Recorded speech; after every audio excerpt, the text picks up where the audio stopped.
Okay. Clicking this, waiting to go live.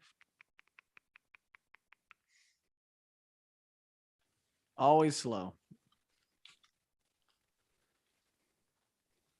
Appears to be good. All right. Can you hear me, sir? I can hear you. Can you hear me? Yes, I can.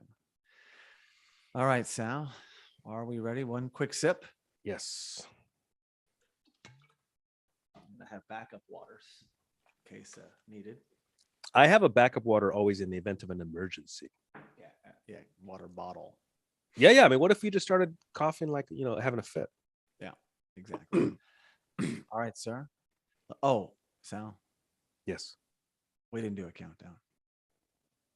What are we doing now? Yeah. Three, 3, 2, two, one. 1. That's for sinking. There we go. Welcome to Just Curious Media. This is Doggone, and I'm Jason Connell.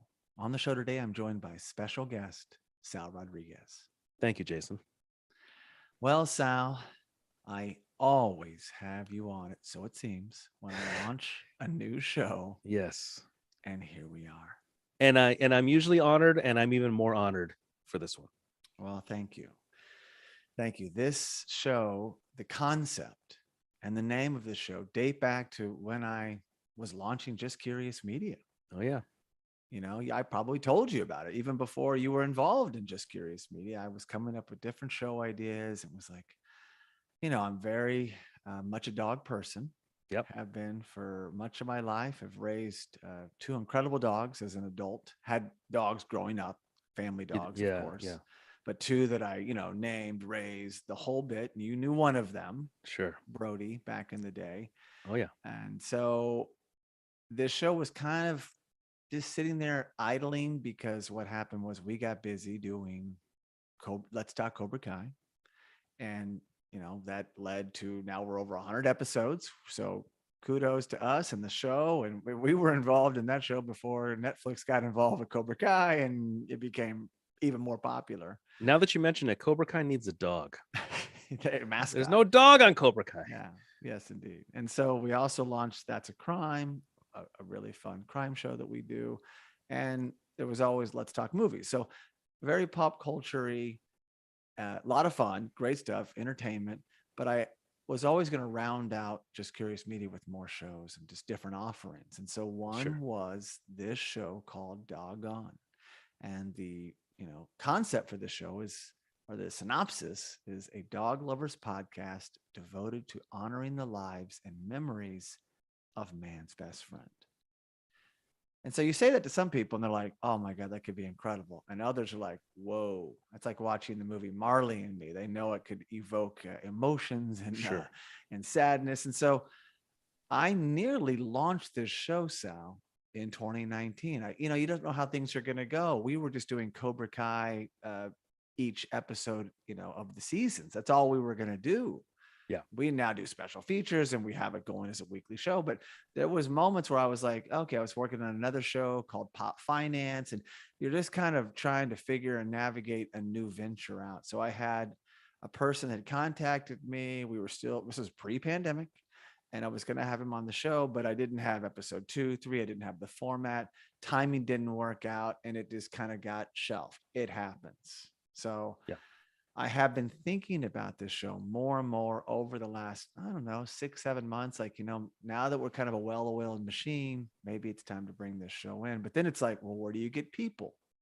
It's not just easy. It's not like, hey, Sal, you and I can just talk about Cobra Kai or this crime, or it's like, there's another layer involved. And then kind of out of nowhere, real life happens, right?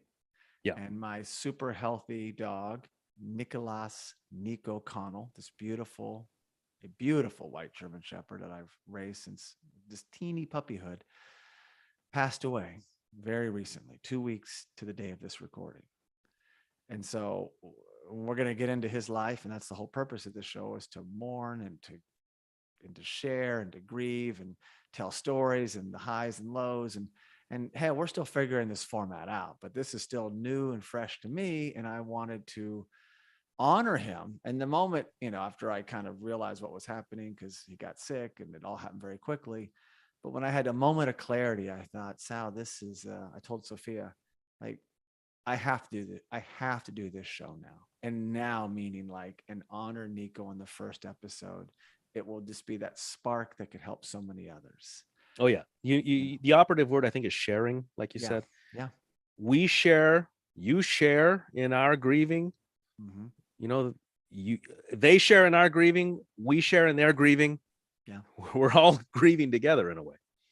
Totally. And I was like, this is not an opportunity. It just felt like my calling to do this. Niko's calling, like, now better than what would be a better point to say, hey, this happened to me.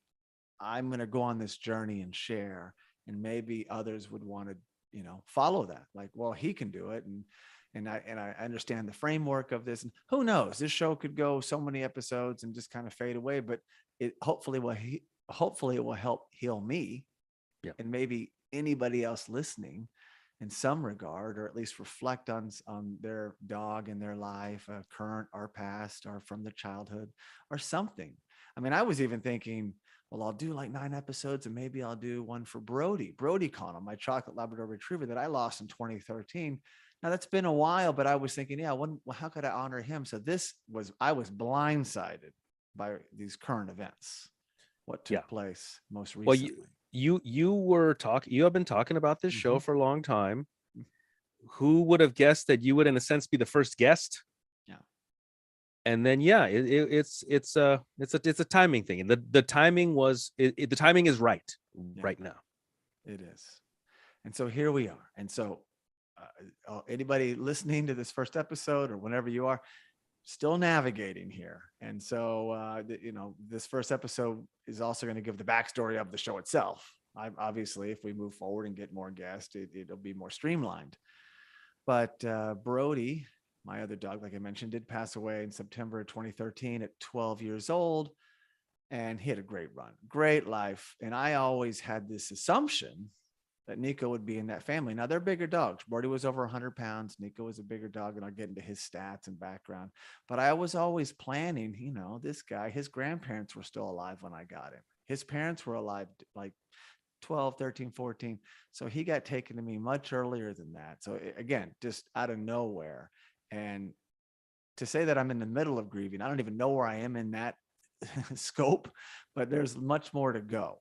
Much more grieving and loss. And it's like Brody had gotten sick and lived a little bit longer. I wouldn't say it makes it easier, Sal, but at the same time, it's less shocking, right? How long was so Brody had a diagnosis, and then until his final demise was how long? About a year. I knew something was coming, like 9 months, 12 months. And they're like, yeah, this is only going to get worse. But I'm thinking, he's about to turn 12. And so you don't feel better. But at the same time, it's like, maybe it's to be expected at some point, It's a little more time to brace yourself. And I braced myself for that long. Yeah. And then we'll get into the timeline here. And it's just like, huh? What? Yeah. And then it's life, though. I mean, some dogs are hit by a car. Sure. Healthy as anything. And then a real tragedy. It just a sudden tragedy. There's zero, time to brace for that. So yeah. I'm, relishing and cherishing all the memories I have, but the sting and the pain and the loss, all of that we're dealing with. So I really want this show to, celebrate Niko's life, but also how I'm trying to deal with his loss. I mean, the show is called Dog On. Yeah. And it's a play on words. And I think it's clever and touching and meaningful. And anyone who's had a dog has most likely lost a dog, and people can relate. Sure. And I mean, there's so many talking points when it comes to this topic. You have Niko himself, right? Yep. You have your relationship, you have how you grieve, and then you get into how other people grieve, how maybe men are supposed to grieve versus how women are supposed to grieve, and how your friends will comfort you or attempt to comfort you, or things that they say or don't say. Mm-hmm. There's a lot to unravel here. So much is unspoken. So much. I mean, I told my friends I've been making friends out here in the Boston area and basketball, sports friends mainly, it seems, basketball friends, soccer friends. And yeah, I mean, they're like, hey, man. And I'm just getting to know these guys. And I Yeah. told them because that's just who I am when it happened, and they said, oh, everyone, they've been there. And it was nice to hear.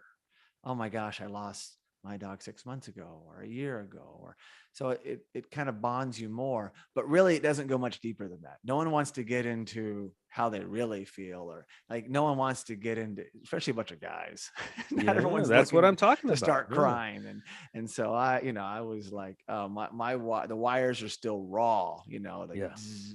and but I'm not going to go dump that on them. It's kind of taboo, Sal. No, and you know what I would like to do in grieving, what I personally would like to do when I grieve, I would just like to like go to some island and just like Totally. shut down for a month or two at least, and then come back, and here I Yeah. am now, but Yeah. I feel like we need that. Well, the last Instead, we got to go about our lives, we got to conduct our right. business, we Keep got to going. we Yeah. got a podcast, you know what I mean? We keep doing our thing, and I really feel like that's one of the things people do is you just go about your lives and you just hope that the pain diminishes over time. Yeah. But there are different practices and ideals that people have about this very topic. Yeah. And I'm no expert. I'm not here to say I know anything other than I'm a podcaster, I'm a dog lover, and I want to share his story and my story, our story, essentially, Niko and myself. Yeah. And the best I can. And that I'm going to attempt to do. So let's go back. I lose a dog in 2013. I purchased a home. I was in another relationship. This is forever ago. Purchased a home in spring of 2014. And that itch started to, I wanted to scratch that itch of like, oh, it's missing a dog. It'd been 9 months plus. I thought I might, you never know. You just know it's time when you're ready. Sure. And then when I felt that urge to this new house, this new kind of passage in life, then the research began. And immediately I wanted to get another chocolate Labrador retriever. I had one as a kid. Brody was my first adult dog and he meant everything to me. He moved to LA with me. So he was like that part of my life. And was even contacting the breeder and just thought, wait a second, this is a chance to not replicate Brody. Maybe I get a different breed that I've also been intrigued by. Yeah. And I happened to be watching the show Game of Thrones at the time. Around that time, it was on for many years. And there was these dogs, or more wolves. And one was named Ghost and he was white and it was gorgeous and huge. If you watch the show, like bigger than life. These aren't just normal dogs or wolves, but yeah. So I just kind of planted that seed like, well, I've always been interested in German Shepherds. They're just like a lab in the way that they're, smart and trainable and family dogs and all these things. And they can learn lots of words, but they have that protection gene where the lab may or may not, So yeah. Started looking online. And that led me to a breeder that I know people might get mad about this. I know, but I did find a breeder that had white German Shepherds, also known as Alsatians. And it was in the middle of the country. It was in Missouri, this particular breeder. But I talked to them and it was a horse farm. They're ethical, the way they did everything. And it wasn't a puppy mill. It wasn't a puppy mill, a factory. Yeah. No, it was like they wouldn't even breed that much. And I just thought I wouldn't mind having good stock. Brody was AKC registered. I wanted to do the same for Niko. It's all I know. I've only had at the time one adult dog, so I was getting a second. But I also wanted to raise him from puppyhood. I'm up. Just can I just qualify real quick? My sister breeds dogs. Oh, okay. My sister's a dog breeder. Believe me, I know it's a sort of a topic that some people. Yeah, I know people talk about it. You know what I mean? Right. So no, I just want to say my sister's a dog breeder. I've been to dog shows. I've been at birthings. So I've been there. Yeah. Okay.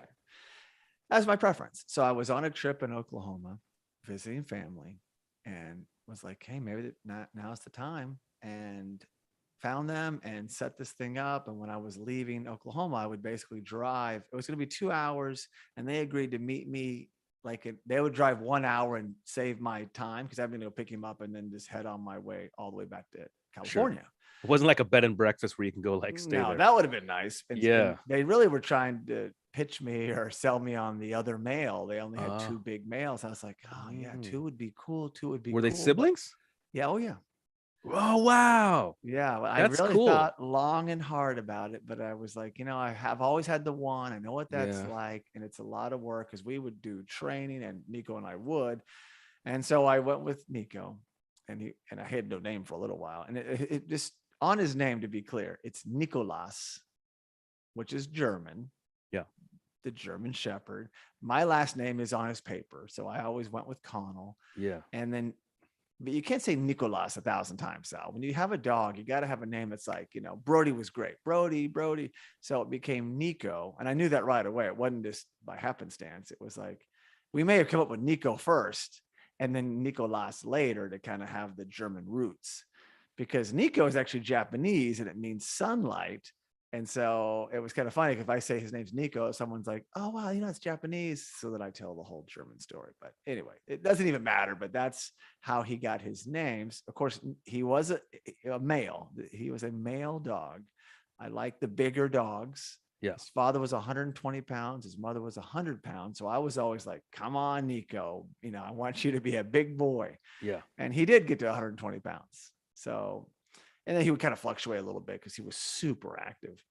But he was born on June 7th, 2014. And I met him on August 27th, 2014, the day that I drove up to Missouri, and they met me at some gas station. Basically just said, here he is. And he's this big. I mean, this guy's huge, but he's still in a hand, kind of an arm. And so I got him, and he'd only been in a car that day. And here he is on a 3-day trek, and it doesn't know me from anything. Yeah. And we're bonding right out. Wait, had he had car rides before that? Just to get to me. So the second car ride was with you. The second car ride, and he handled it well, brilliantly. Some dogs, they get upset stomachs, they might vomit, but he was like champ. And something about the German Shepherds, I also wanted to say, I know this, but some of those traits that intrigued me, which I pulled this off on, I was gonna say the internet, pulled this online or offline. Intelligent, curious, stubborn, alert, obedient, loyal, confident, protective, courageous, and watchful. All true. And that might be true about a lot of dogs, but especially true with Niko and German Shepherds. They want a job. They need to feel part of the family. They figure things out, and they do have that protective gene that about them. Anybody's going to come up on the set, come in the house or whatever, they're not going to bite first, but they're going to bark and protect. And once they know it's all good, hey, you're their buddy.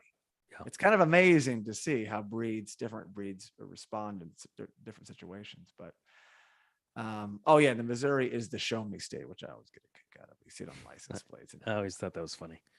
So that's the beginning. Again, this is new ground for me, but like all dogs, I mean, yes, that puppyhood phase is fast, Sal. I mean, I was just taking photos and videos of him every day. And it's like, oh my gosh, they're sleeping, they're growing. They're sleeping, they're growing. I mean, he had these huge ears. And by the way, I'm going to post photos of all dogs on Doggone on the Instagram. So I'll share that at the end, which is really just going to be Doggone Podcast. You can find it on Instagram, Facebook as well. But it's hard to incorporate videos for an audio podcast, and even the YouTube live, it's tricky. But he's beautiful white shepherd. When I first got him, though, he had these huge ears, and he kind of had to grow into them. I think the ears were full grown, and you don't do anything. They stand up on their own for a shepherd. Some dogs, you have to cut them. Yeah, they do the cropping. Yeah, these are just, and it was hilarious. It's like, he kind of looks like a rabbit. So I have these photos of him riding shotgun, tiny little guy, huge ears, and big paws. So I knew he had some growing to do, to say the least. It was quite funny. But you've seen photos though, Sal. So. No, you know what though? I haven't seen any photos of Niko from puppyhood until today. I saw a couple, I think, on Instagram. But before today, I don't think that I've seen any puppyhood photos. Well, I encourage you to go to Niko White Shepherd, Niko White Shepherd, and you can see some of them. So there's very. Can I just say, very handsome dog. Thank you. Yes. Very handsome. Yeah, we would get stopped by cars because he does look he's good, very good looking, and B, it's unusual to see a white German Shepherd. Some people are like, that's not a husky, because That's what people huskies think. That's look what I very thought. different. Yeah. Well, when you look at them though, and you know dogs, you know that's not a husky with the shape and the body and the head. It's just not. Like they have Yeah. smaller ears, they have fluffier tail. There's a difference. And so I would, a lot of times this happened, I mean, a ton. I can't say every day, but it happens a lot. Either a car pulls over or someone comes over and it's like, oh my God, he's gorgeous. What is he? Or they had a white shepherd, they spotted him immediately and they want to bond. I mean, dogs are such bonding, animals that people want to come over, they want to share Oh, their story. the only It's people in just my neighborhood that painless. have civil conversations in my neighborhood are dog walkers. The Totally. dog walkers commensurate with each They other. do. They If you're do. not walking down the street here with a dog, no one's going to talk to you. Yeah. Well, you have to know. I'm sorry, if you're not walking down the street with if you're without a dog, forget it. Who are you? So on the intelligent thing, well, we went to puppy, kindergarten together. I did the same thing with Brody. I mean, because it had been a while since I trained a dog. Think about it. I hadn't trained a dog since 2001. Here I am in 2014. It's like I read 3 books about German Shepherds. And then I read, what's that famous dog whisperer, had the Caesar Milan. I read one of his books. Yes. He, because he deals with all different breeds. Yeah, Yep. Of course it's Caesar Milan. Sorry. But went to classes. He was like head of the class. It was really fun. They're really just training me is what's happening. Well, that's what Caesar Milan says. You have to train the owners. Yeah. Yes. This is not one of those places that you drop your dog off and come back and they're trained. No, we go through it together, and he was really great. And he started doing, of course, he could sit, stay, roll over, shake with both paws, high five with both paws. He also did this pray thing, which was so cute. I have videos of this. He would hop up and then do his hands like this in your hand and pray, and then expect the treat after he ran the whole gamut of these things, which is hysterical. Nice. And then he could speak on command, which I really loved. A lot of footage of that, which I'll have to put some of those up online. But yeah, I mean, you get through that and you've got to, and he understands different words. I didn't keep it going though. Brody did have one claim to fame that Niko was not interested in, but Brody could go to the refrigerator, open it, and get a beer, which I saw him do. I'm sure at one of our parties, or they heard me talk about it. It's true. He really could. Labrador's a little different. They'll oh yeah, I'm uncomfortable, but I'm going to do this. He would go in there, open it, bring a beer, a bottled beer, canned beer, and bring it to you. But Niko never liked the fridge. He's like, yeah, I don't want to open this. He said he was not interested in doing that trick, but he could do other things. So wait, hang on. Let me ask you, Jason, did you do in years past, I've seen people training German Shepherds, and I think they do it with Dobermans too, because I think Doberman's German also. They do the German words, the German commands. Did you do any of that? Yeah. Initially I would do that. I'd be like, Achtung, or different things and tell them, but then we just got away from it. So I would just say things like, go look, and go look meant like run around the house and look at, because our old house in LA, you could like oversee like the neighborhood below and across the street. So he would go to and there's a lot of windows. He would go to all the windows and check them. So that was his job from like 1 and 2. So I just kind of went American English, I should say. I got away from the German words, but I thought it was cool. If I was going to make him a full-on guard dog, which I was not, I was making a family dog, a Frisbee dog. But yeah, he easily could have picked that up, but he did know the English words. So yeah, go look, and he'd be like, oh yeah, I'm going to go check this out. It's hilarious to see him, running around the house with a job to do. Couple of great things about him as well. Never once did he ever attempt to get on any furniture, Sal. Not one. I didn't have to stop him, like never, not warn him. He just didn't care for it. He kind of, German Shepherds, he's running kind of hot. He wants to be low to the ground. We always had like hardwood floors or some sort of stained concrete. So he just loved the floor, never wanted to get on the bed. So I was like, this is easy. Never destroyed anything that wasn't his. Well, Jason, this is where we kind of diverge, because when I have a pet, I'm like, get on the bed and sleep with me right now. That's why you're here. Come on, let's go. 20-pound dog. It is a difficult thing, Sal. Did you have to brush him a lot? Oh yeah, he had 2 coats. I was brushing him daily, definitely every other day or every third day, like different times of the year. Yeah. Oh, every day I was sweeping or running the vacuum. I mean, So he would have been it hair was all a over the routine. bed. I mean, it wasn't. Yeah, there's that exactly. It wasn't terrible in the house because I kept it up, and we play outside. We're super active when I was brushing him. But yeah, the bed would have been destroyed. Yeah. So I wasn't into that. He was a super athlete. Niko was a champion frisbee and ball catcher, and not being a retriever, I wasn't sure if he would take to it, but I play a ton of frisbee from my disc golf days, ultimate days, and he has special frisbees that he inherited from Brody, which was nice. But Brody would bring you the frisbee back and want you to throw it again. Yeah. Niko, not so much. He has the one, you better have one more, and then he dropped the one for the one in your hand and catch it, and then you just got to walk over and take the other one away. So it was a different game. But it was like on his terms. And then if he ever got to Sal, come get me. He had leverage. He knew. So you'd have to have a third one. And then he'd weigh, does him throwing at me, catching it outweigh me having two? You'd see him think about these things. Yeah. So it was. No, you know what? That's very intelligent. That's the Stanford marshmallow game that they would do with the kids, or Stanford marshmallow test, where they would get the kids in the lab. They would say, here's a marshmallow. If you leave the marshmallow alone in 20 minutes, I come back with 2 marshmallows. Or you can have the marshmallow. And then they'd leave and then you see the kid. It's like that. And they say it's a sign of delayed gratification. And delayed gratification is supposedly a sign of intelligence, they say. Yeah, well, he knew.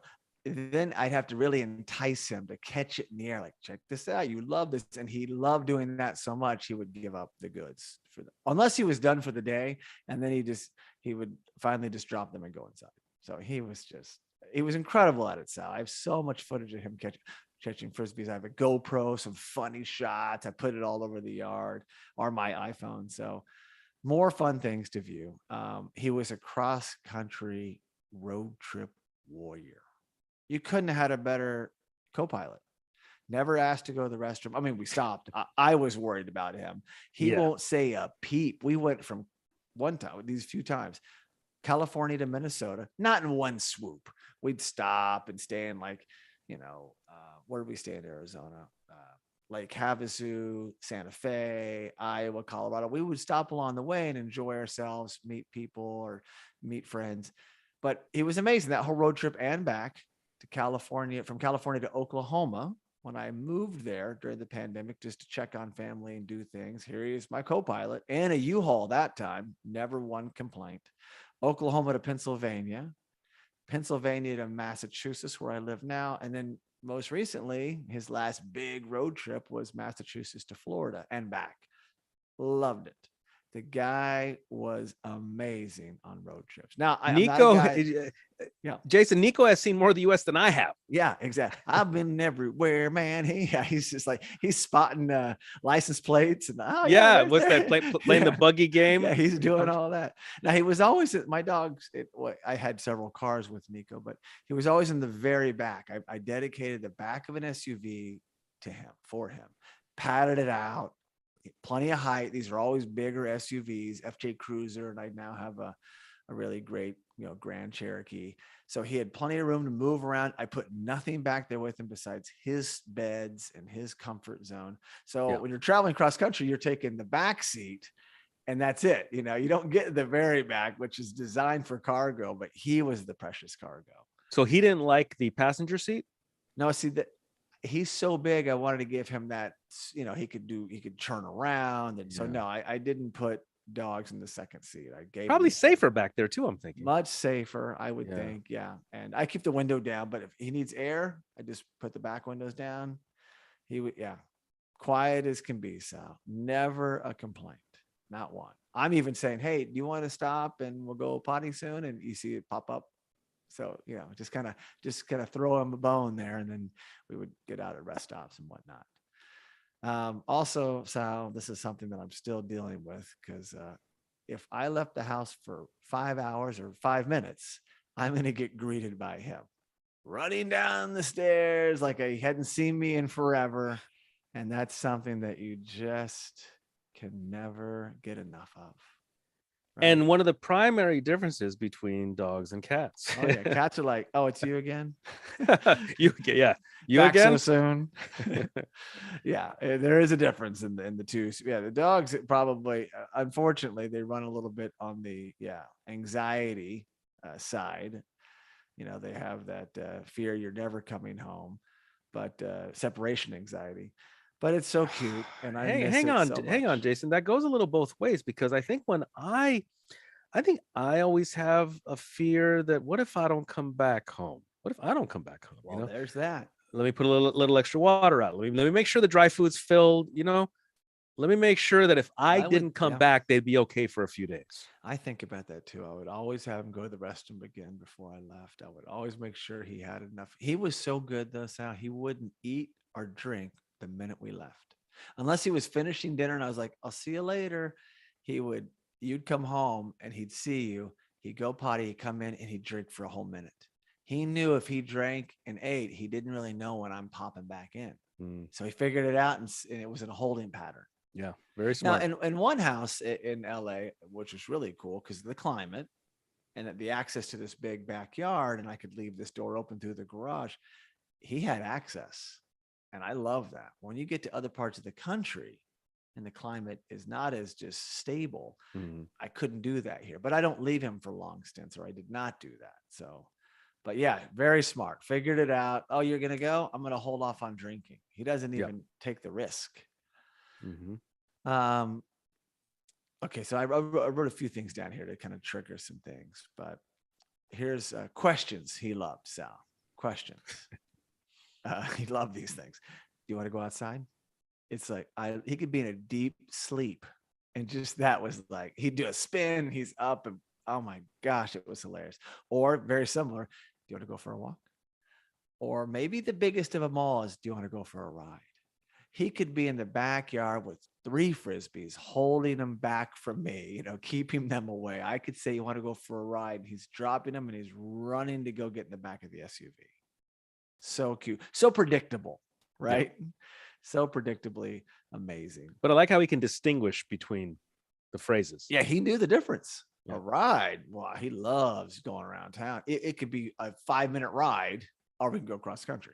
Did you ever take him for a walk? Because you got that new electric bike. Was he ever alongside on any of your rides when you're on the e-bike? I did introduce that. Too complicated. Yeah. Him and I would just go for long walks. He saw the bike, or he would see back in the day. He would see my scooter, but I never incorporated them. He's just so big, Sal. Yeah. I mean, a little foo-foo dog. Maybe you could carry them, and he's just like a person, right? Yeah. So. No, I think I weighed about 120 in middle school. Exactly. Or he would also like words like, or questions like, do you want to eat? Do you want a treat? Or do you want a bone? Those also triggered him big time. The bones, he would like go to a certain spot. If it was outside, the big, huge cow bones with all the stuff, the meat still on there, and the bone marrow, he'd work on it for days. But that guy could knock him out, man. Strong jaw, strong teeth. Would you special order those, or do you want to go to the butcher? I would get them at, a lot of the pet stores, or order them online. Oh, okay.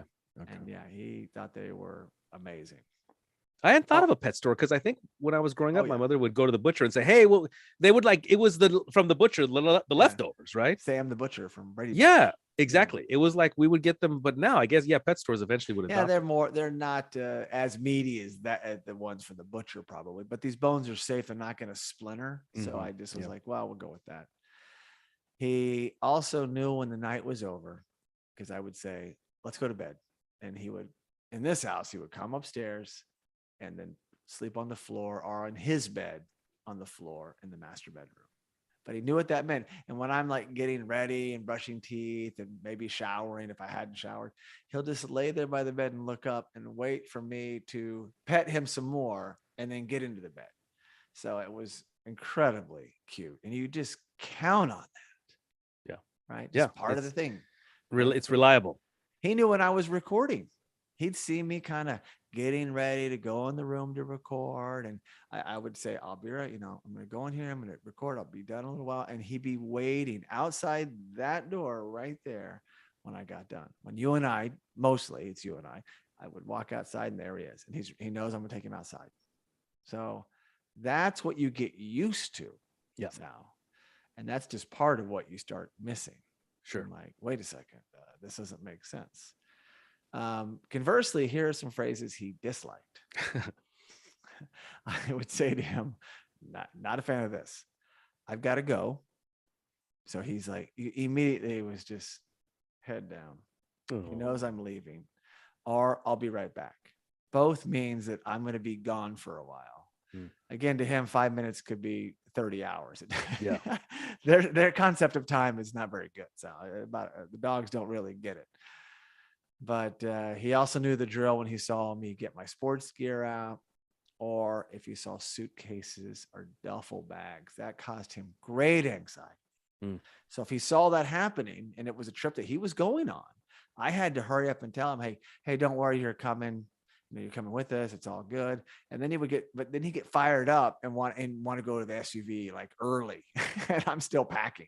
Yeah. So you have to kind of be wary when you introduce those phrases. Sure. So, he could not stop his enthusiasm. Even, when he was almost 8, it was almost like he was still a little puppy. They get so excited and they're just like locked in on it. But I would put him outside and let him run around for a while I'm getting like the suitcases and the trips to the car because he's so big. So he'll just get in the way. So sometimes I would just give in and put him in the car early and have all the windows down and then just keep loading the car. But he's like, I'm in, let's do this. So those are really, really cute times indeed. So I'm sure people can relate to some of these things, if not all of them. But, and then just a few stories, and then I'll kind of get into when things pivoted. And obviously it became about losing my best friend. Just a few things came to mind. The day we met, I've talked about the first car ride. It was incredible to meet a dog and it's a weird way to bond. It's like, you're literally going to hotels or Airbnbs, I suppose. He was like he didn't have all of his shots because they do them in stages. Yeah. So I couldn't even let him run free. So I'm literally like carrying this dog around, learning him. He's learning me, dropping him to go pee and, do his business. Well, not potty trained yet, right? Not even, no, I had a little tiny crate, not potty trained, just dealing with all these new sensations. He's whining all night. So I'm trying to keep fans going. And well, that was an interesting time, but it was amazing. But it was like having like a little infant with me on this road trip. And you went from Missouri back to California. Yeah, we stopped like 3 nights. I think it was in Norman, Oklahoma, Albuquerque, New Mexico. We actually drove by the Breaking Bad set, the house with Niko, with this young. I've had him for a second day. I was like, well, I'm in town. He's already seen TV locations. He's like, this is my life. I'm going to see movie sets. And then the third day, I think we stayed in Needles. Yes. And then it was like, well, let's just sleep here and then we'll get into the good time the next day. So yeah, it was like bang, bang, bang. Very nice. When he was a puppy, he'd pee just a little bit when he got excited. He was potty trained, but if he was outside and someone came over, you'd just see like, oh, he doesn't have control of everything just yet. He was little, but it was so funny. This one kid came over and Niko peed on his Vans just a little bit. And I was like, nice. So sorry. He's potty trained, but this is a level of excitement. He can't control himself, but he took it well. He loved his crate. We crate trained him, or I crate trained him. And I bought the biggest crate you could get, but they give you a divider. So you can slowly move the divider out and then take it away, rather than keep buying a new crate for a dog that's going to keep growing rapidly. So I thought that was really smart. So I even got in the crate. I mean, I could fit in there myself and he was in there. So if it's too big, they'll just find a corner to go potty in. Yes. But if you shrink that to a manageable state, and then I just made it bigger. And then it's so funny how he took to that crate, Sal. I'd make him also sleep in it. I didn't want him wandering around the house that first year. And he loved it. I would say, let's go to your crate. And he'd go right in, close it, and he'd get a good night's sleep. So they find comfort in that. And it's like a den. It's like a den. Yeah. I took it away after a year. He was done with it. It takes up a lot of space, a big dog crate. Sure.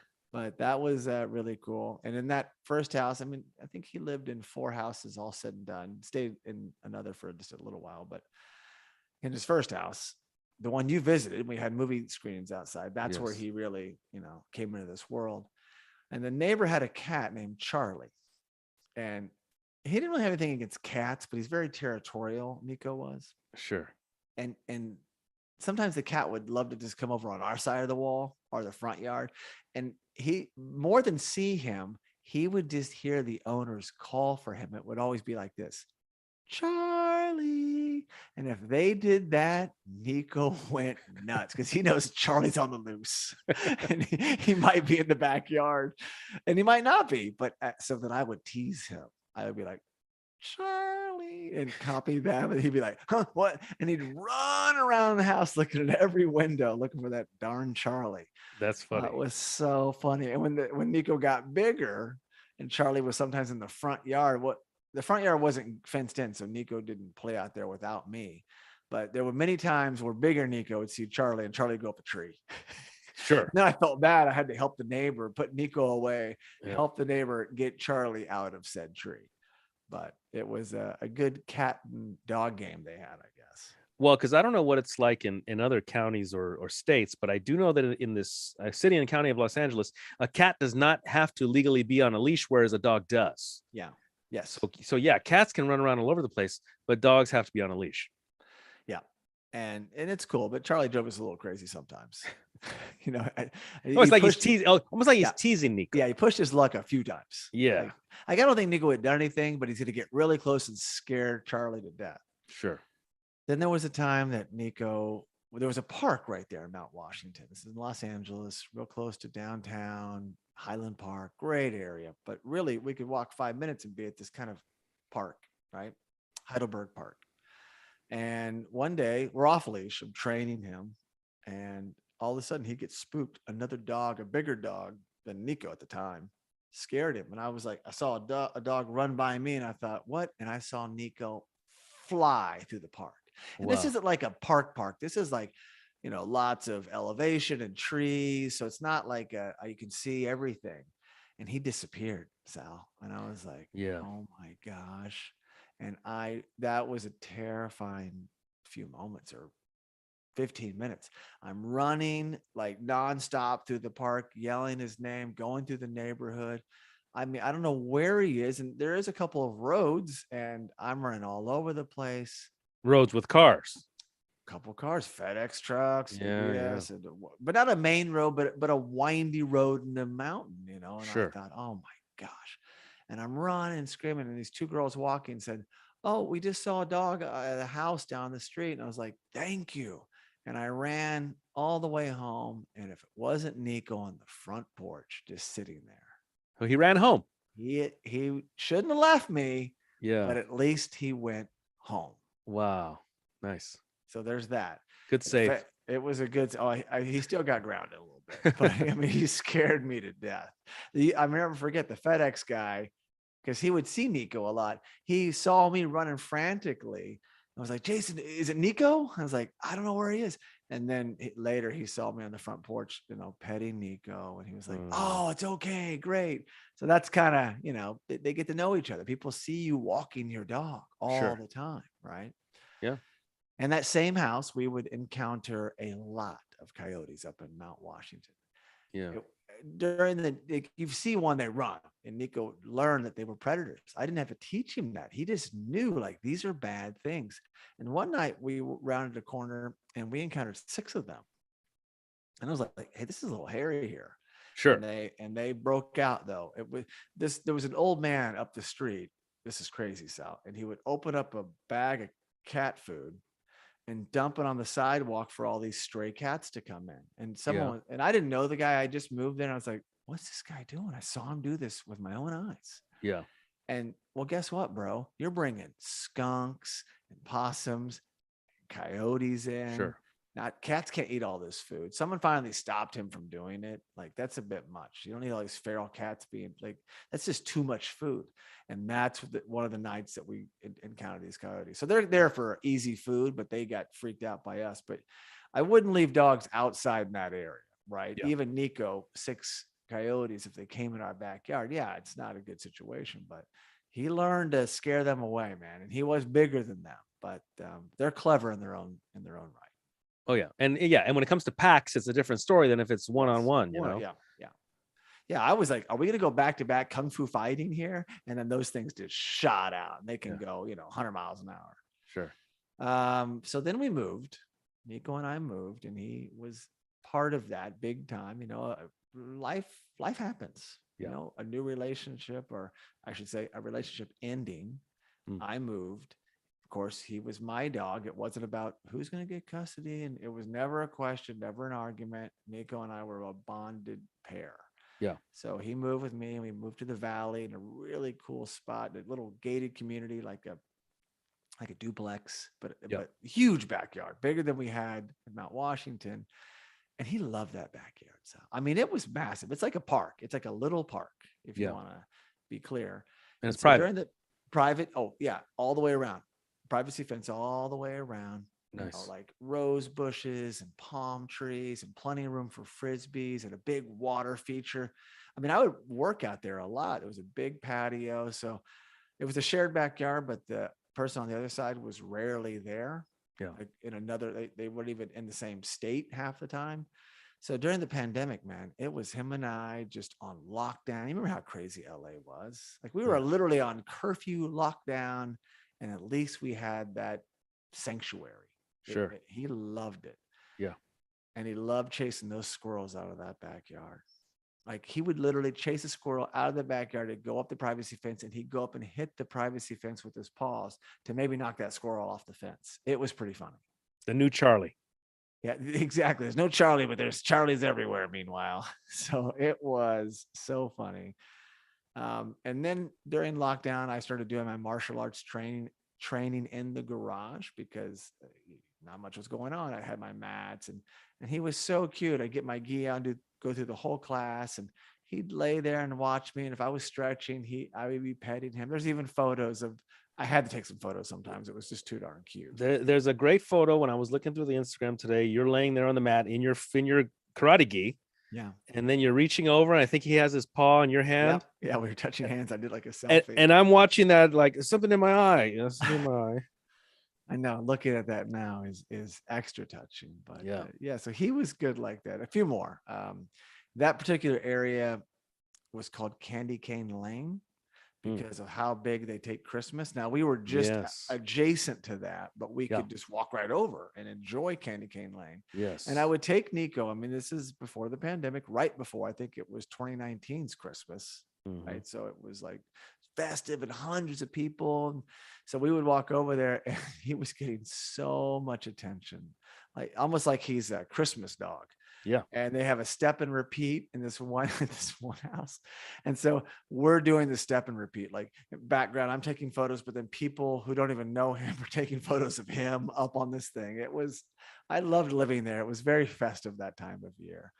And he was always a hit. People, I've got a dog just like that. Or everyone's got a story, Sal. If I had a penny or a nickel, let's just call it a nickel for every story, I have a lot of nickels. So then we moved cross country, like I talked about. We go to Oklahoma for a few months to deal with family stuff and fix up a house that I have there before I rented it out. So Niko and I live there. Well, I'm doing this, cleaning it out. He's not complaining. This is great, whatever. And it was a great house. It was really a great house. I loved it. And also kind of remote, and no back fence though. It was like kind of a natural fence with these big rocks, right? Well, there was creatures out in these parts at night. I saw foxes and gophers and all sorts of things. So one night around midnight, I'd only moved in there a few weeks. I was assembling something in the house, like a really cool tripod I have, or an easel, I should say, an easel for a television. It's really cool, very, very classic, elegant, and modern. And I just finished it, got the TV on it. And I was like, once you go potty, and then we'll go to bed. He goes out there, and I hear him chase something. I can't see a thing. I know I hear his body moving fast. I'm like, Niko, don't, whatever that is, you don't chase it. Well, he comes running back, and he starts like sliding on the ground because he's got something in his eye. And I'm like, what's going on here? He's doing these dives, and he's getting closer to me. And when he got next to me, Sal, the stench was horrendous. I nearly vomited just smelling it. He got skunked in the face. Ooh. He chased this skunk through this like bush, Yeah. and the skunk got him. And oh my, I'd never faced that before. Yeah. What do you do? Well, it's midnight. I'm already tired. I'm like, Of dude, you're course. not coming in the house. I went Yeah. and got the dog shampoo we had, washed him 3 times, moved my car out of the garage, put fans in the garage. He slept in the garage.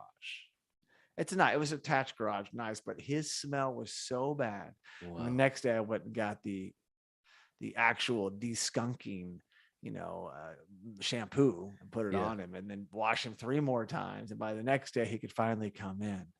But that was a nightmare. And you think he would have learned his lesson, but it happened one more time.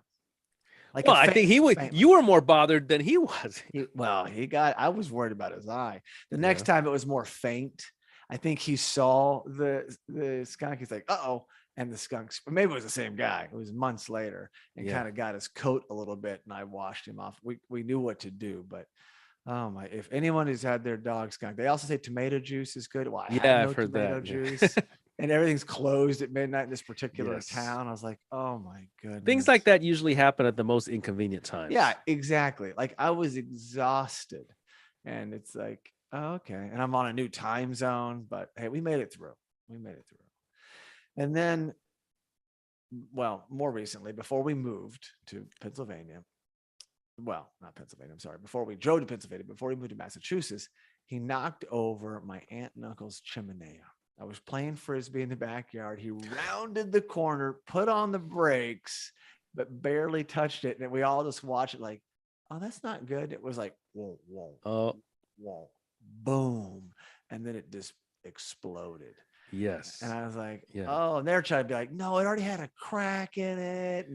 But so Niko and I went to a place, a pottery bar, some pottery store, chimenea store, found them, gave them a gift certificate, and they replaced it. They didn't even want to, but I felt like it's the least I could do. I would couldn't have believe loved that it. happened. That wasn't on video though, was it? I would have paid anything for that. You should his reaction, our reaction, like, and it was going, the chimney was going. So it was also fire it was okay, but it was just like slow motion. No. Yeah, it was hilarious. And then on that trip to Pennsylvania, before moving to Massachusetts, we went canoeing on the Delaware Water Gap. It's in the Pocono Mountains. And we show up and Niko's just the best. They have to drive you there. So he's like all cuddled up with Sophia and I in the van that they drive you to the spot. And when we're getting out, I see the canoe and I'm like, yeah, it's kind of narrow. And the guide's like, yeah, most people that tip over, it's always the dogs or the kids. And I'm like, no one told me this before we got here. Yeah. Right. Well, he was on a short leash that day and I just kept giving him water. It was a really hot day and just, thank goodness we did not tip over once. But I just was thinking this is going to be the worst. I'm going to have Sophia going down. I got Niko. We're trying to tip this. So I just kept him on a short leash. He enjoyed it, but I was stressed out. And I'm also doing all the canoeing. Yeah. But because you're right. The minute he got up there, well, the guy was right. If he took one step over too far with his weight, we all would have went. Wait, so he'd never been on a canoe prior to that? He'd been on one big boat, like a pontoon boat. He'd never been on a canoe before. So he was just like, whoa. So and had he been in the water before? Yeah, but he's not a water dog like Brody at a Labrador. Yeah. And that probably was a good thing for us. That probably bode well because he didn't want to jump out and go swimming. Yeah. Right. He was like, oh, I'll just stay here. I'll take some water. Sure. And I just petted him the whole day, canoed. But then we took a break at one point in time and like halfway. And there's all this mud. And what's he do? Well, he just gets all up in the mud. There's photos on his Instagram. He's just a muddy mess. And I'm like, eventually you're gonna have to get in that water, dude. He had a great day, but I gotta say I was a little stressed out. If I canoed again, it was not going to be with Niko in that size of boat. I just was so scared we were going to go tumbling over. But yeah, how do you keep a white German Shepherd clean? Well, surprisingly enough, with 2 coats and brushing, it gets clean. You don't have to bathe them that much, nor should you bathe big dogs that much, like once a month or when he got skunked or maybe once every few months. But really that coat, the oils protect him. And if you brush them, he can get, I mean, mud's one thing, sure. Yeah. But if he gets dirt, you can like brush it off. It's amazing how resilient that coat is. Nice. So, and he sheds enough to kind of keep replenishing it. So, Sure. yeah, it was a great coat. And that day we made it through. Thank goodness. Last couple I put on here, we made a Halloween ghost and put it on the front porch for the last Halloween he was at. And this is a very Halloweeny area, the New England, right? Yeah. And so everyone, I was like, oh, the neighbors are doing some cool things. Let's at least make a ghost and have some candy on the front so the kids can just come up and get the candy out of this big fake ghost. Yeah. I have video of this.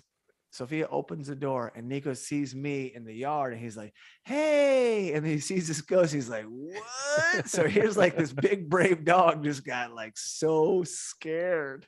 He Nice. he ducks and he tries to hide back inside. Nice. It's like Scooby-Doo live. Yeah, I was like, what? I don't even know how to process this. And this thing has no scent. Yeah, he went back in, then he peeked back out. Oh my gosh, hilarious. And then on our trip to Florida, we kind of avoided Massachusetts in January and half of February, which was great because the weather in Florida was divine. And we had 2 different pools at the 2 different Airbnbs we're at. Well, again, he's not a pool dog like Brody, right? Yeah. So he was like, oh, you guys are swimming. Okay, there's a step here. Maybe I'll just step right here on this one step. So he was always like, yeah, kind of putting his paw in. And then one pool had this big wade area, like I guess it's for kids. It's like a lot, it's a lot longer, Yeah. real shallow. And one day I did like a cannonball on the deep end. So he got brave and ran and jumped in the kiddie side about this deep, but he felt real brave over there. So I was like, that's him being a water dog. Like that's the extent of it.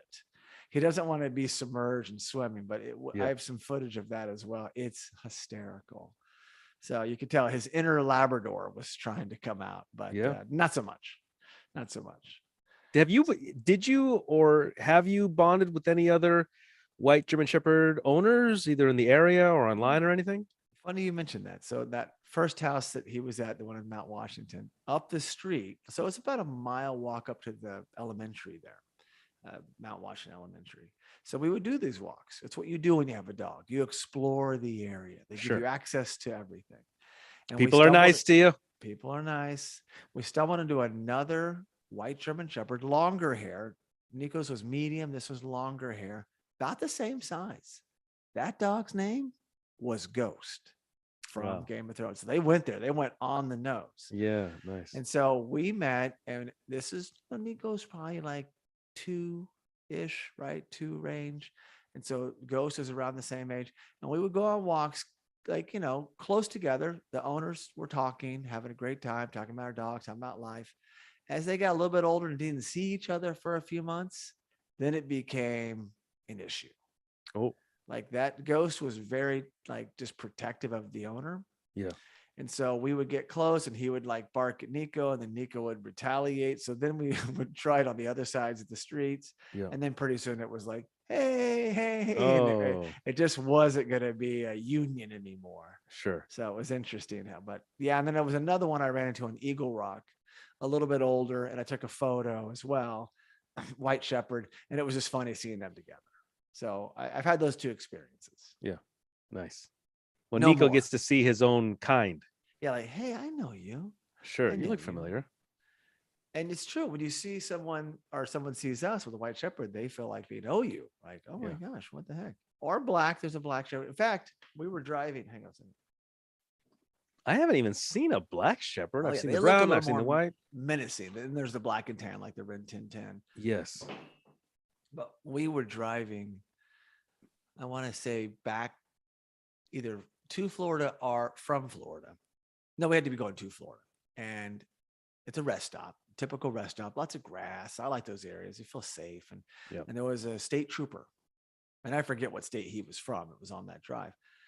And he comes rolling up and they look pretty tough, they get the hats on and like they're like no nonsense, right? Yeah. When he sees Niko and he pulls over, he's like, that's a good looking dog. And he was sharing about how they have a black Shepherd and how the 2 would look great together. So he could just win over anybody. Nice. I was like, you're always so making proud friends of with the popo. You're so proud of them in those moments because like hey, yeah, no, he's a great dog. And they could just tell by Yeah. his demeanor. He's so distinguished. And it was like, oh yeah. And you bond for a moment. And Yeah. it's very pleasant, I gotta say. I'm not gonna have that conversation otherwise, No, you know. no, most likely So not. it's really special. So those are some fun stories, some fun background, some interesting things about Niko, the dog, and funny things that everyone can relate to probably. But then, how things pivoted, I would say. Yeah. Well, hang on, before I get to that, his health was always like top notch. I didn't have Yeah. to worry about much. He'd sprain a paw sometimes. One time he was catching a frisbee in the yard, and that home in the valley with the huge backyard had a couple of ceramic deers off on the side. Well, one time he caught a frisbee really high. I was like, oh, that's a little too close. And his paw hit the ceramic deer, and he had like a light sprain.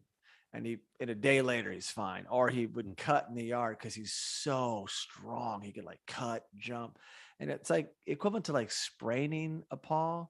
Yeah. There was a few times where he hurt one, and like 3 months later, he'd hurt the same one. And so I actually had to he was always in shape, but I had to like get a few pounds off because he was 120. He could handle it. Yeah. But for that type of mobility and jumping, the vet was like, get him closer to 100, right? Mm. He might be less stress on a couple of these joints. Sure. So we did. I did that. And it was fine. So really beyond that, it was like, this guy's like Brody, like, cruising along. Just the littlest thing, get your shots. Although one time we were in the valley and I had coffee and we were going to a park, and all of a sudden he yelled really loud. I was like, what the heck? And like really loud, and then stopped, and he was fine. But he got shocked. There was like this sign, and it had an open wire, and he must have What? touched it. Yeah, I could not believe this, Sal. He walked up next to it. All of a sudden he did that. He shook for a second and he was fine. I called security. They came over and said, oh my gosh, this was never patched up. We went to the vet. They're like, he's fine. It was just probably a shock. And they covered the fee. But that could have been worse. Had he been a little dog, a little like, little accessory dog, Sure. poof. I don't know Wow. how charged that was. Yeah. And those guys are like, they were so afraid to touch it. It's like, I'm not touching that, man. Sure. He's a tough guy, a tough dog. And he barked for a few seconds and squealed. And I was like, oh, I was so mad, but he was fine. So he's a tough guy. Now, cut to we're coming home from Florida. So that's this year. We get back mid-Feb. And I'm looking at him because I'm always looking at him, petting him, caring for him. And he's laying on the floor in the bedroom. And I'll never forget it. Like, man, his stomach, because I also got like a few pounds off him so he could be more mobile and not get hurt. Yeah.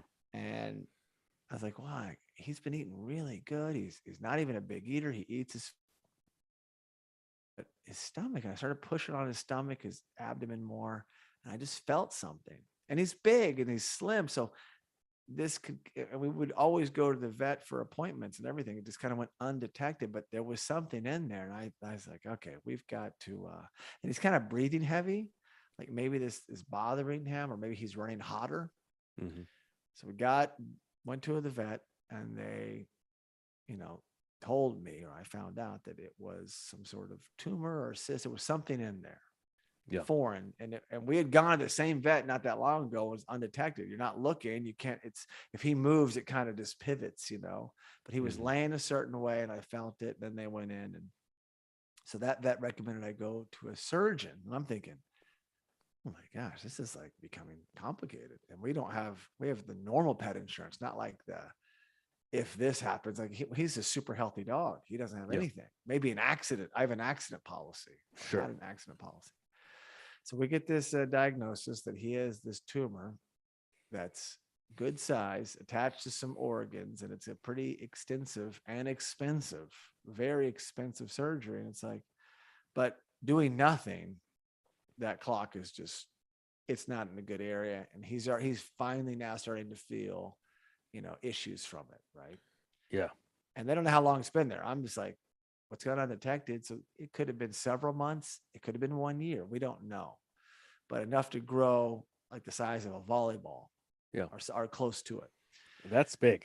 So he goes in and they're really these people at this clinic or veterinarian hospital are amazing. They brace you, they give you how much it's going to cost. And, I mean, we're talking like $10,000 to do this, and there's no chance, there's no guarantee he's going to walk out of there. But you're like, Sure. let's do it. Let's do. This guy's like not even You got eight. to His do eighth a birthday. DNR and everything. Got to sign a DNR.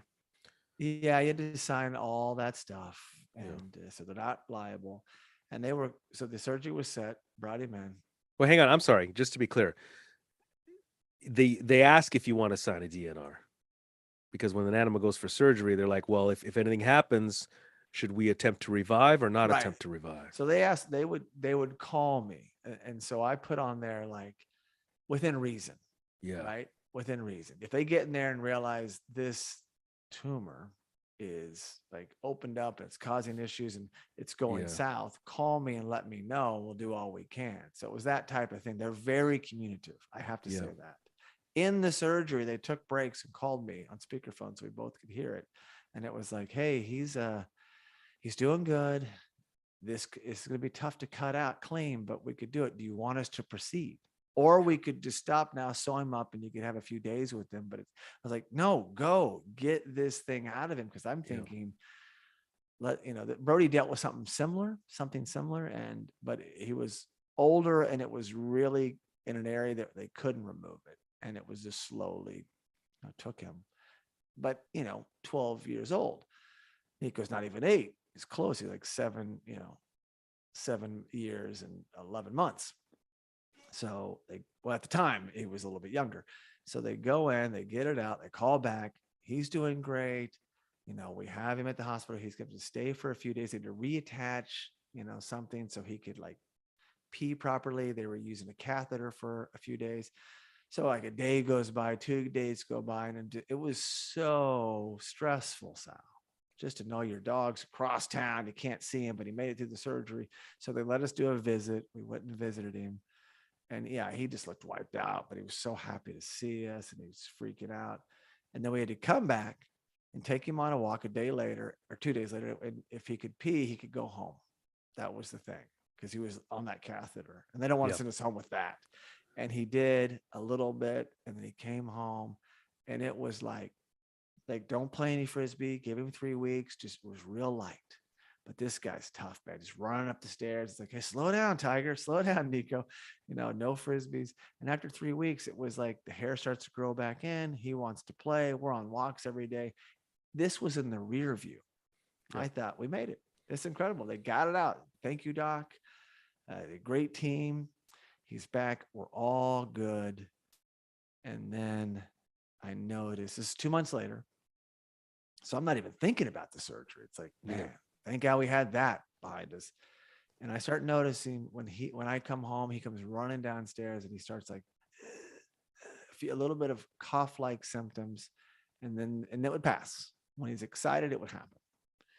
So I call the vet, and they're like, well, it could be the cancer coming back. And I'm thinking, what? Or I'm thinking, could it be pneumonia? Like something's going on. Well, we go to our normal vet, because the clinic's like, they're booked and they can't see him for a few more, like a week or something. So I go into the vet that we know pretty well. And I'll never forget it. This is, May 5th. And we do x-rays. And I'm just thinking, okay, great. It's pneumonia. You're going to give me some pills.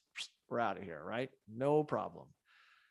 Well, I'm a little concerned because, it's a big surgery, but we find out he has stage 4 cancer in the lungs. And he's got a few days, maybe a week left. And Sophia couldn't make it that day. And I'm just like, huh? Like, it was a lot to hear. And in that moment, like, oh, that cough is much more severe. And they showed me the x-rays, and not that I know what I'm really looking at, but they explain it, these, like, here's normal lungs, and here's what this is going on. And it had just spread everywhere. So maybe taking out that foreign body was great, but it had metastasized, and it was a cancerous cell, and it just spread. That's what I was going to say. So the tumor was connected. It wasn't just coincidental. No, not coincidental. And I knew that. They told us that it had cancer, but it's like, I didn't want to introduce chemo. And they're like, yeah, that can be a mixed thing and can also put a lot of, puts the dog in bad conditions and they're feeling bad from it, just that whole process. Yeah. And even the vet was like, hey, we got this thing out of him. He lived with it for what, maybe 6 months, 9 months, 12 months. We don't know. He's strong. We got it out. We bought him some time. That's what we're all just buying him some time. I had no idea in 2 months it could come back in that form and just, it's your lungs, right? So you go back, and I was just numb. I remember walking out of the vet, just him and I, just thinking, and Sal, it's like that guy that I saw post-surgery never came back. He was there, but not the energy. He'd have it in a little burst, like not like him. He'd run one lap in the yard and then just kind of be like, it's because it's just taking its toll. Yeah. And he's fighting it, but it was like, I just never have seen that. Brody, it was a slow decline as he got it got older. Niko, it's like night and day. Oh, here's this thing and it's gone crazy in his system. And he fought it and fought it and fought it. And then it just started to get the best of him. So it was almost like getting that diagnosis for me. And maybe it was his timing. That was May 5th.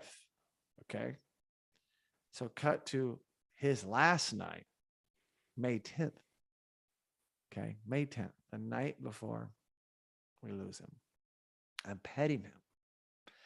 And literally while I'm petting him, he really has a hard time breathing now. It's like, just hear it. And he started to kind of make these whimpering noises a little bit. It's like, oh my gosh. So it's like 11 at night. And I have my other hand is looking up places for dog euthanasia services. Dog euthanasia services. I'd never even had done that before. Yeah. Because Brody, I didn't mention this, died in the middle of the night at the foot of the bed. I was on a trip. He was with me in Minnesota and passed away very gracefully. I heard him breathing really heavy and I petted him. Then I went back to bed and then he passed. So it was there. I didn't have to call anybody. Right. Yeah. So Niko, I'm thinking he's younger. He can fight this thing, but this is a fight that he can't win. So I'm struggling with like, who do I call? I was a little distraught. So I went to bed and I was going to call, or I did get a hold of the vet. And he told me a wonderful place that he had used before. So my plan, May 11th, the next day which is a Wednesday, was to do this work I had to do. I had to go record 2 episodes of Just Curious Media's podcast, one of Let's Talk Movies and one Let's Talk Cobra Kai. You didn't make that one. It was with Daryl Vidal. Hasn't aired yet. So I go to the remote studio because I had to record it during the day, not at night. And the plan was to come home after these 2 early recordings, pick Niko up, take him to the grocery store to get him a cooked rotisserie chicken breast, which he loved. And by now we're just giving him like even better food.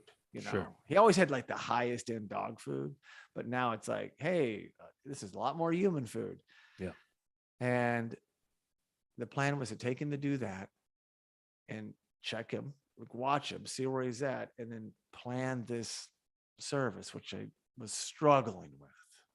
And Sophia was just like, wait, that soon? He can't make his birthday? And I was like, I know this guy. I watch him every day.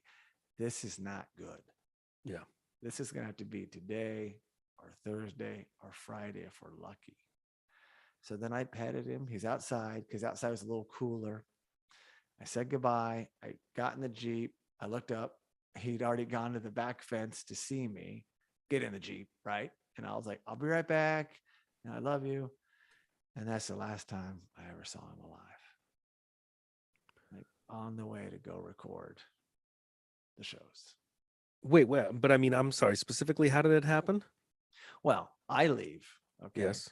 And I'm off doing that for about 2.5 hours. Yes. So during that time, Sophia she was working from home that day and she went outside because it was a nice day, played ball with him and he's barely moving, filmed it, happened to film their playtime, which I'm very thankful for. Yeah. Also, I have my own guilt, which I'll talk about. But they're playing in the backyard. Then she goes back inside for a meeting, like a Zoom meeting. And then she calls me because she's like, "Hey, I just peeked outside to the window. I didn't see Niko. Did you come get him to take him to go to the grocery store?" And I'm like, "No, no, no. I had, the recording just ended. I'm literally packing the gear and I'm coming home now to get it." And she's like, "Oh, okay." On the phone with me. She then walks down, goes outside. She's like, "I don't see him. Oh, here he is." And then she's quiet for a second. And then she says, "He's gone." And I'm thinking, well, she's looking at him. And then of course, it hits you in a second. Like, and you could hear her, the vibrations. And so she discovered him. He had actually passed away in a spot in the backyard, little, very distinguished, out of the way. After they had played, he probably hung out for a while and then he just passed away gracefully. Wow. Yeah. And I'm on the phone with her getting this intel, this Yeah. thinking, I'll never forget it. I'm packing up the studio. I'm alone, thank God. But it's that same feeling I had when I lost Brody. It was Yeah. just like overwhelming. You know it's coming. You know it's coming. You know it's coming. But then it's just gone. Yeah. And I'm emotional. And I'm crying. I can't even pack my gear up. And I go tell them at the studio, like, "Hey, this just happened. My dog just passed away. I'll have to come back and pack my gear up." And they're like, "Oh my, of course, whatever. We'll be waiting for you." And I go outside and I get my car and I can't even drive. I'm really just not in a good place. And I tried to call Sophia back, but her phone was dead. So I just know it's like she's there. It's only like a mile away, Sal, but I'm almost happy I wasn't driving in the moment. Yeah. So I kind of like sat there for a minute or two and said, I better just go get my stuff now. It'll take me 5 minutes. I don't want to come back here. So I went in, thanked them, got the stuff, drove home safely, and went in the backyard. And she was with him and sitting there. And it was very emotional to see him in that state. Yeah. Did he look peaceful at Very least? much. It was so shocking. He was laying the same direction that Brody was. Almost, it is eerie how peaceful he looked. And he was still very warm. And I mean, it was a lot. And I laid there and held him, and she took some photos of me and him together. Yeah, and it's as much as it's coming, and as much as I was about to make that call, here it is. He's gone. And it's the weight of that is something that you could never really plan for. It was intense, right? And I But you felt mentioned guilt. that's what I was gonna say. You mentioned the guilt. Is it what you felt guilt for leaving and going to the Yeah, studio? of course, because most days I'm there, and I would have paid anything to have him. Well, if he's gonna go, I wish I was there in that moment. It would have Yeah. been tougher, but I feel like he probably wanted me there. Maybe he didn't. I'm projecting, but I had a guilt with that. I believe that traditionally, without human intervention, animals, especially dogs, and we had this happen when I was growing up, especially because we had a backyard. Yeah. The dogs would go off, and Right. that's what they do. Right. They don't Yeah. necessarily want the pomp and circumstance that we want. That's right. They I go t- off, you're right and about that. I've even seen them dig a little bit, lay down, and go off. He went behind the garage too, and I don't think I've ever seen him lay there, which is shocking to me. So out of sight from the windows, never a spot where you would see, because he was always watching us from the Hmm. backyard. Yeah. He went to a spot, or just so I'm playing it in my head. And Brody was actually inside, so he didn't have an option. He just expired. So I did have guilt, and I had a lot of sadness from that. And I'm sure it'll dissipate, and all the good memories I have, like I just went through some of them, but there's Yeah. so many more, will replace that. And I feel even less guilty today than I did for the first week. It's been 2 weeks now. But every once in a while, it hits you hard, like, oh my God, just one more walk, or yeah, or that ride I was going to take him on, get him the chicken, one Hmm. more ride. I'm thinking, like, well, the last ride we went on was like that. I guess it was Friday night or Saturday night. We went for a ride around town because I could just tell he wasn't feeling very well. And I thought he was going to pass away on Saturday night. He actually made it, to Wednesday, but yeah, it was really tough. And then it's like, oh, now what do we do? I don't have a vet that's nearby. The closest vet we never got into. They have a long waiting list. It's like it's already like Wednesday, 4:30. Things are closing.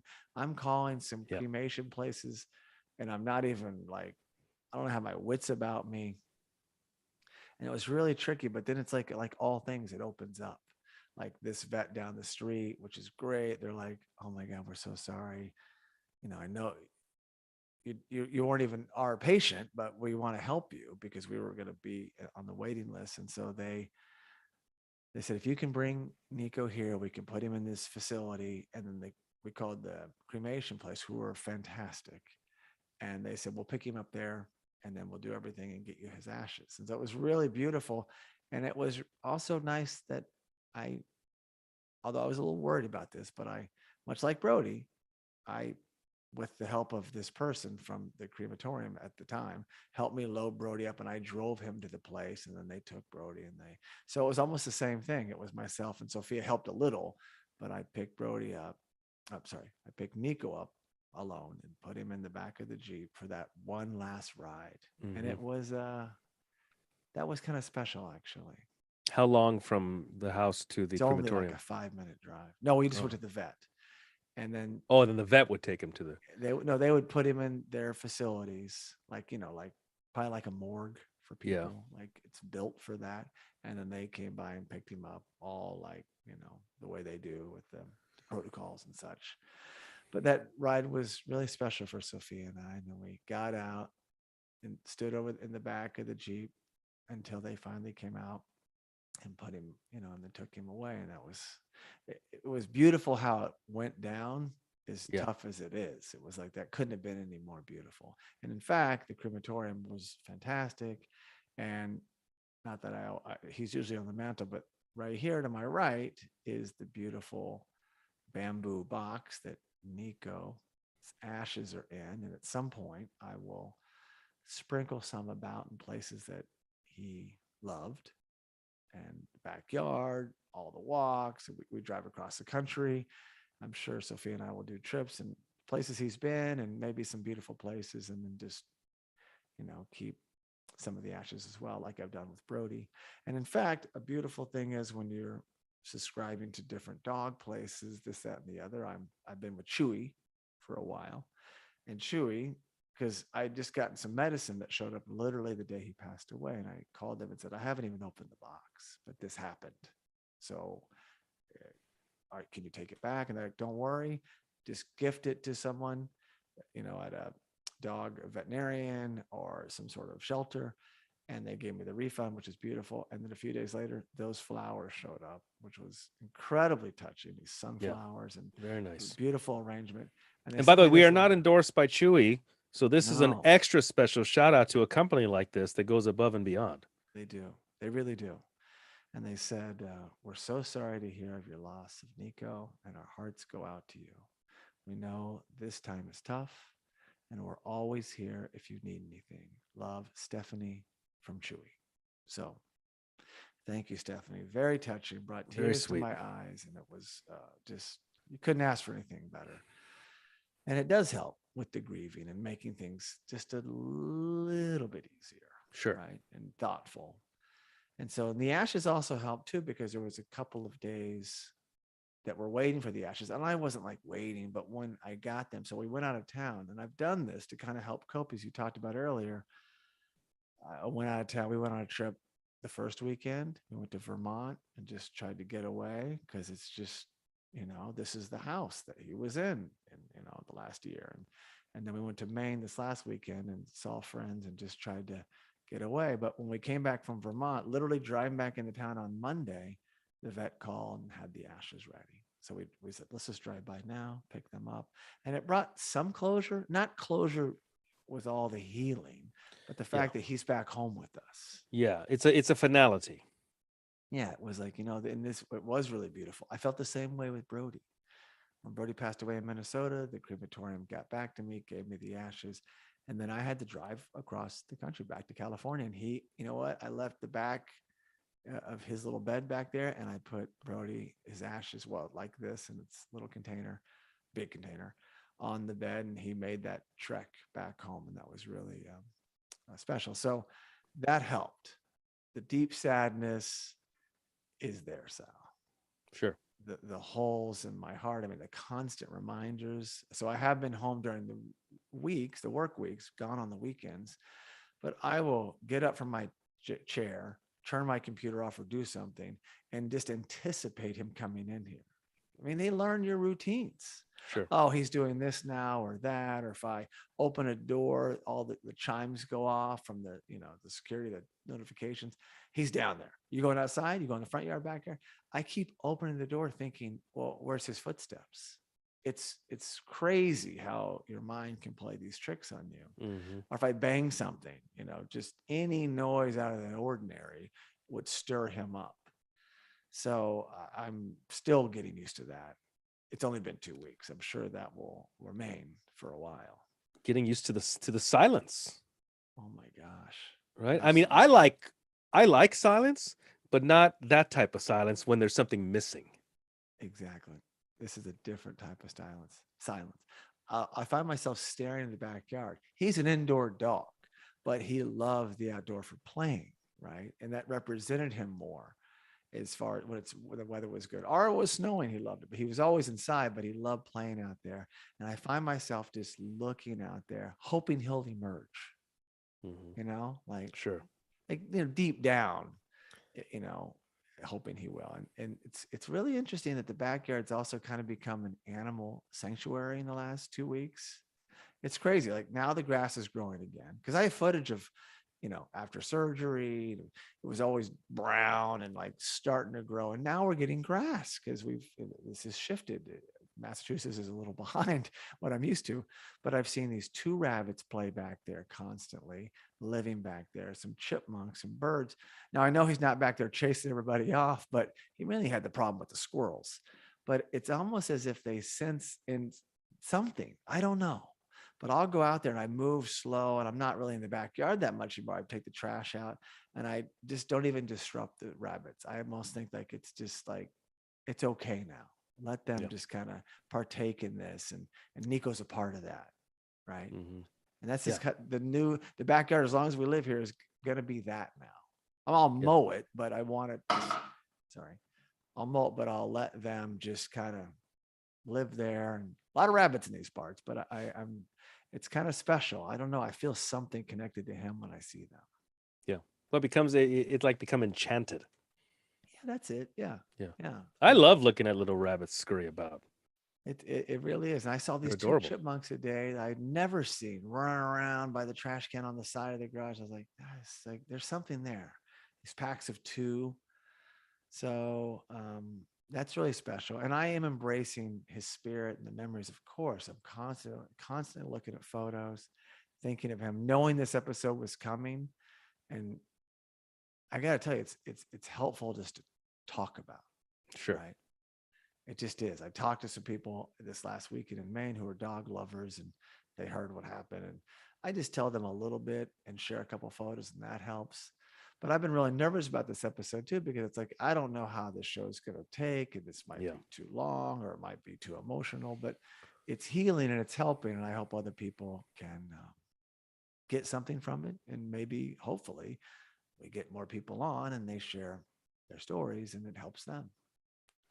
Yeah. I mean, I think the word I'm hearing is help, because it's not just like, Just Curious Media's other shows that are entertainment in nature. Right. Even though they're listed as after shows, Let's Talk Cobra Kai listed as an after show, right, where we're chatting about a show. So it's fun and entertaining inherently. This is different. This is something different, and you have something different now. Yeah, and we're still figuring out, what it is. And not every episode you need to talk about the origins of the show. It'll get more streamlined, but getting through such a thing is not an easy task. It feels like easier to talk about than I realized, though, because it's helpful. But sorry, go on. But I was going to say, like, I would imagine all the listeners from Just Curious Media on any show and every show has been along on the journey. They've Yeah.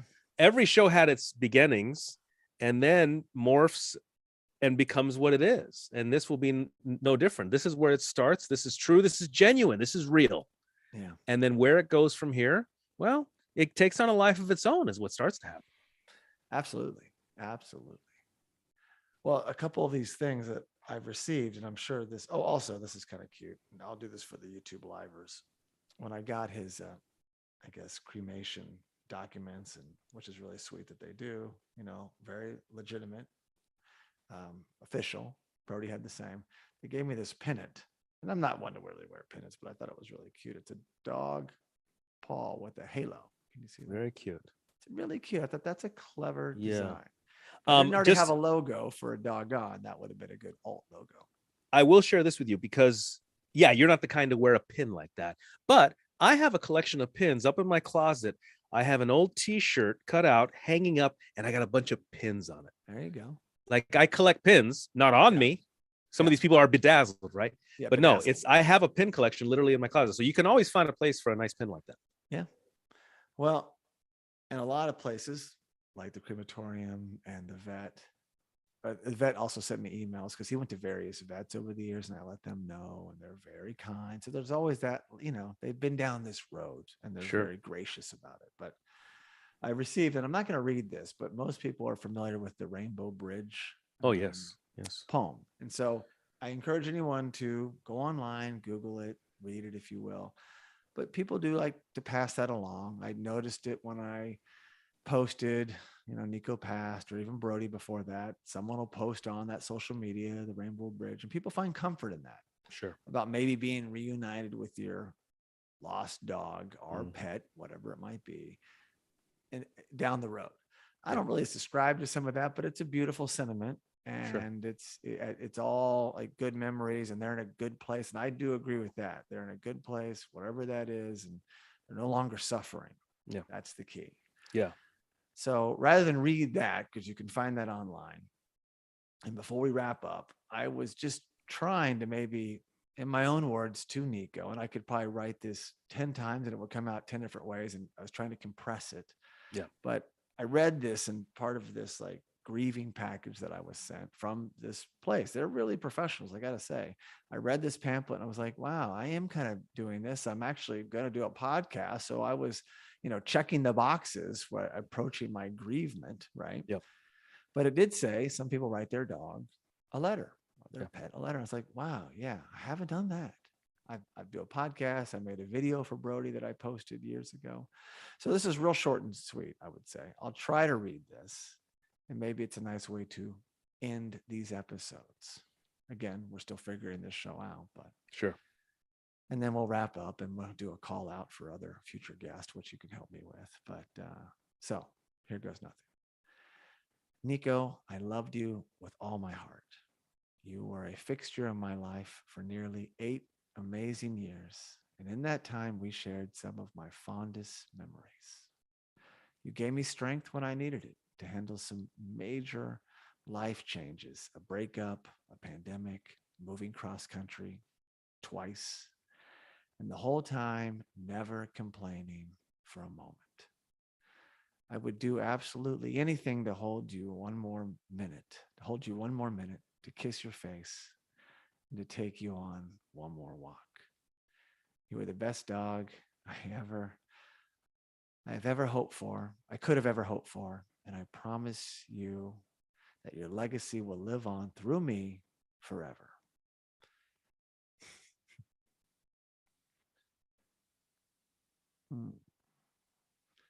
Thank you for coming into my life and making it so much better.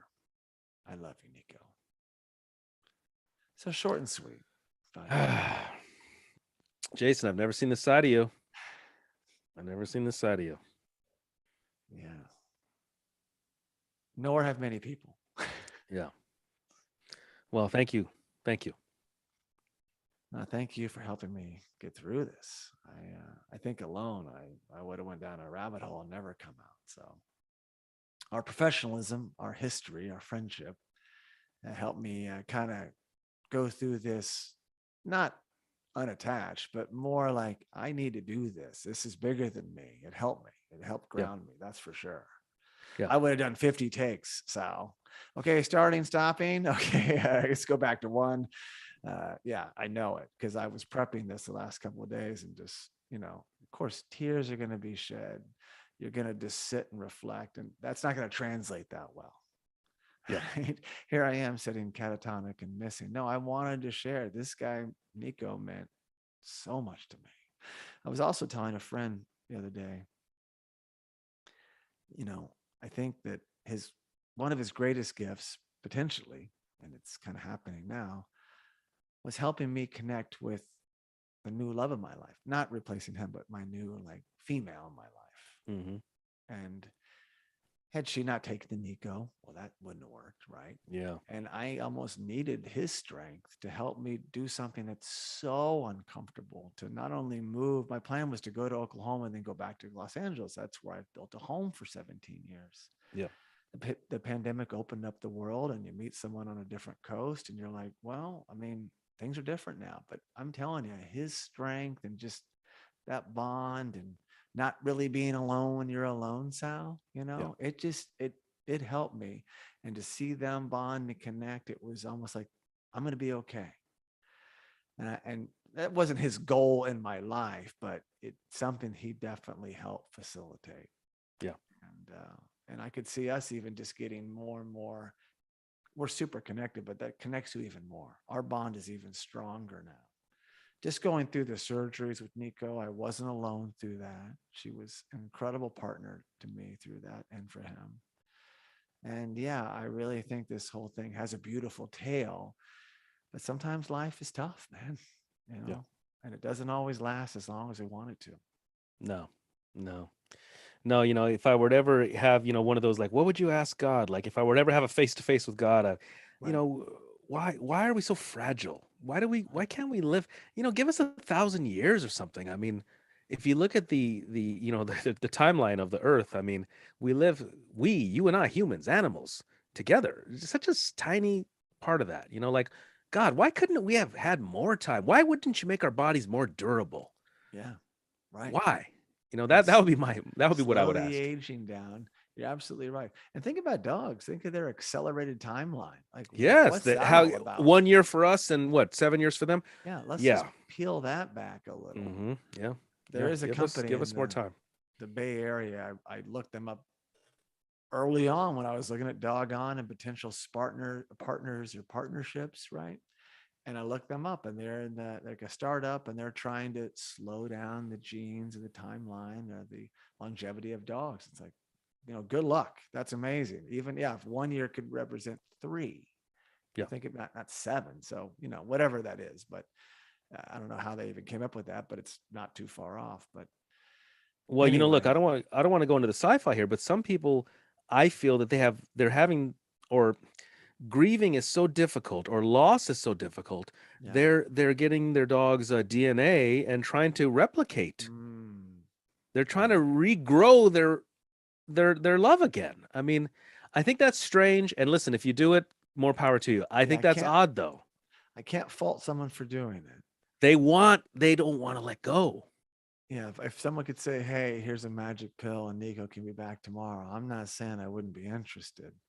At But the no, it same wouldn't be in time, in, in that instance. it's It's not going to going to be. be Niko. It's It's going to be not like Niko. it's going It's to be like Niko's genes and DNA, but it's not Niko. it's not him. It's like Pet Cemetery. He comes back mean. No, It- you don't know, and I wouldn't risk that. Right? I'm not going to risk that. The memories are amazing.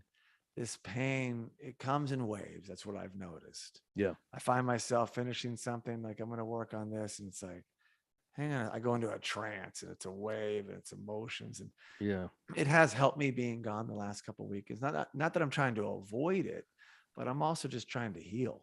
yeah, And this was the plan anyway. When the weather gets better, we explore more of New England. Niko was part of the package. If we were going to Vermont and Maine, he was coming with me. That's just yeah, what that was just part of the deal. So I'm just trying to go to, to continue our journey, but heal. And we're going to go away this weekend. And eventually it just kind of, I've been down this road before, but it's a tough road. yeah. Right. especially when they go early. It's just, I was thinking, oh, Niko will meet my future kids, but he won't, but he'll always be such a big part of my life, Yeah. such an important part of my life, Forever. forever. I mean, Brody represented a certain time and you can't change that. It's history. It's amazing. And now Niko's that time. And maybe just to talk about this for a second, I am not in a hurry to try to replace Niko and get a dog to fill a void. I am going to be waiting until that time is right. Yeah. I'm not going to put a time on it, but it's going to be a while, and the time will happen when it's right. Yeah. And that's different for everybody. It's Different for different everybody. for every Yeah, person. absolutely. So I know that this was my story. I should say Niko's story, our story, the story of my wonderful best friend, Nikolaus, Niko Connell, white German Shepherd, who recently passed away, but forever left his mark in my life. And so, Sal, I know we're going to want, or I'm going to want, but I know you affiliated with Just Curious Media want to see this show continue and prosper, but we're going to need more people's stories, Yeah, right? I was going to ask you about that because I think what it's not just that I like it. Oh, I like this show and I like the topic. I think it's important. I Right. think this is an important thing for people to look into within themselves and to share with each other. As I said earlier, we share with Yeah. you, you share with us, you share, you qualify as host of this show after today. Right. This is your story. And then episode 2 is someone else's story and Yeah. we hear their relationship. But this is your qualification. It's no different than you walk into an AA meeting and say, my name's Sal, I'm an alcoholic. I'm qualifying here today. You're qualifying here today.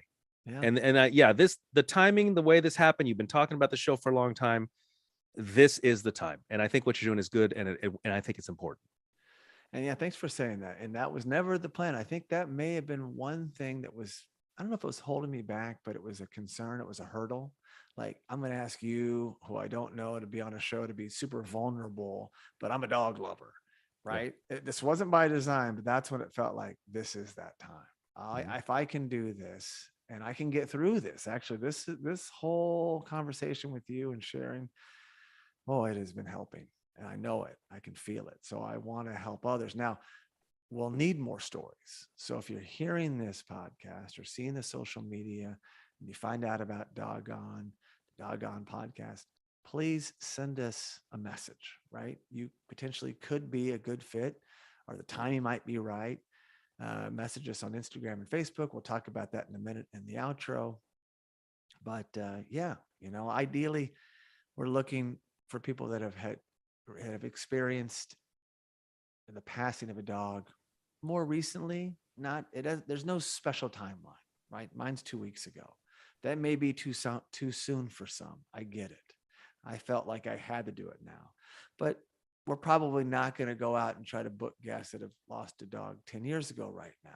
Yeah. Like, the memory is just a little fresher, a little more relatable for others who are going through it at that stage. I think that's kind of the plan. There always could be more. I could do an episode of Brody and you could do one on your first dog or the dog before. Sure. But right now, I think that's where I'm focused, and we'll see where that goes. Yeah.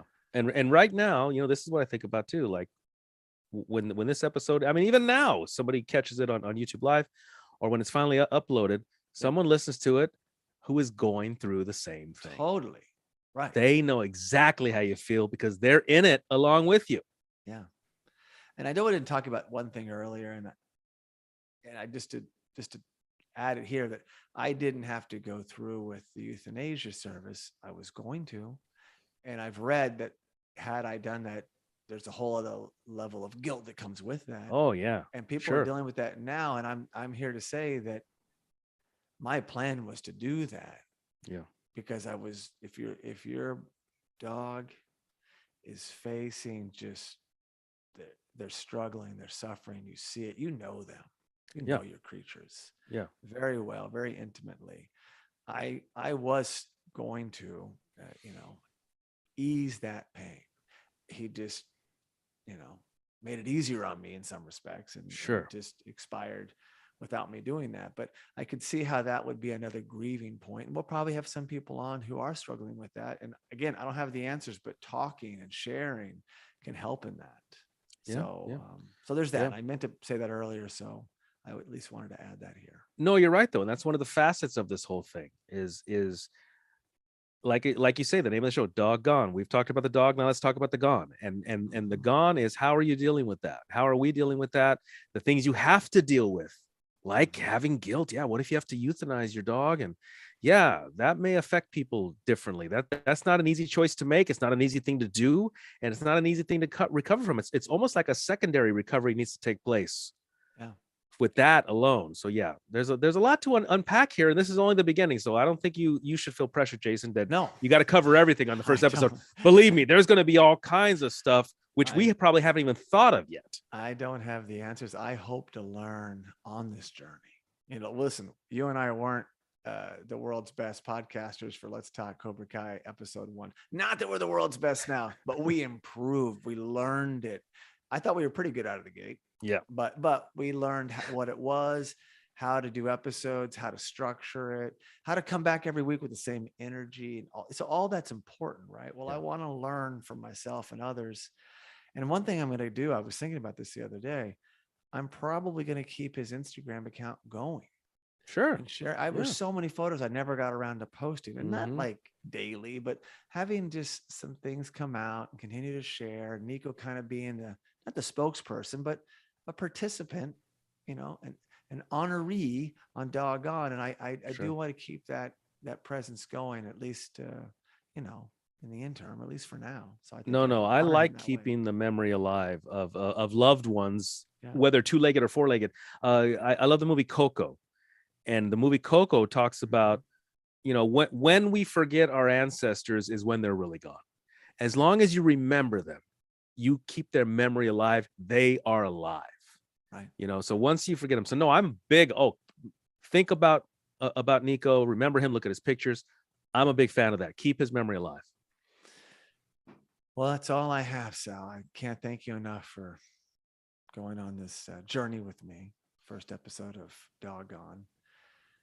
And if you have anything else, if you don't have anything else, I'll go to the outro. But yeah, I couldn't have done this without you, my friend. No, thank you, Jason. It's been a pleasure and an honor. And I'm besides myself that you would even have me on here, because I didn't need, quote unquote, need to be here. So thank you for thinking of me, and believe me, hey, people that are grieving animals, dogs, any animal, I can relate. Believe me, I've been there. I've been there. So my hearts go out to all of you. Rest in peace, Niko, and my condolences, Jason, to you and Sophia. Thank you. And I was about to say, rest in peace, Niko. I was like, rest in peace, that Niko. in there. So thank you for doing that. So thank you so much for listening. And please be sure to subscribe to the Doggone podcast, as well as the Doggone YouTube live channel. You can also really help us by giving the show a 5-star rating on Apple Podcast. And for all you listeners that enjoy sharing your thoughts, you can leave us a review on Apple Podcast, send us a direct message, or post a comment on any Doggone social media platform. We also highly recommend checking out our other podcast and visiting justcuriousmedia.com.